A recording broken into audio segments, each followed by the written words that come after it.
തൃശൂർ പൂരത്തിന് ഇന്ന് കൊടിയേറ്റം. പ്രധാന സാരഥികളായ തിരുവമ്പാടി പാറമ്മേൽക്കാവ് ക്ഷേത്രത്തിലും 8 ഘടക ക്ഷേത്രങ്ങളിലുമാണ് കൊടിയേറ്റം നടക്കുക.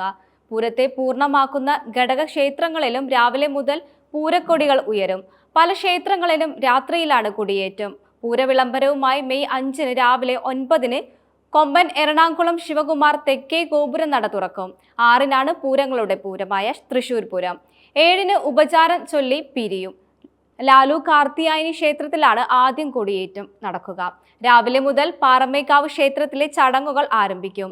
സിംഹരൂപം ആലേഖനം ചെയ്ത കൊടിക്കൂറയാണ് പൂരത്തിന് തുടക്കം കുറിച്ച് ഭഗവതിയുടെ സാന്നിധ്യത്തിൽ ഉയർത്തുക. സാമ്പിൾ വെടിക്കെട്ടും ചമയ പ്രദർശനവും മെയ് 4-ന് നടക്കും. തിരുവമ്പാടി ക്ഷേത്രത്തിൽ ബുധൻ പകൽ 11-നും 11:30-നും ഇടയ്ക്കും പാറമ്മേൽക്കാവിൽ പകൽ 12:30-നുമാണ് കൊടിയേറ്റം. തിരുവമ്പാടി ക്ഷേത്രത്തിൽ പൂജയ്ക്ക് തന്ത്രി പുലിയന്നൂർ ശങ്കരനാരായണൻ നമ്പൂതിരി മുഖ്യ കാർമ്മികത്വം വഹിക്കും.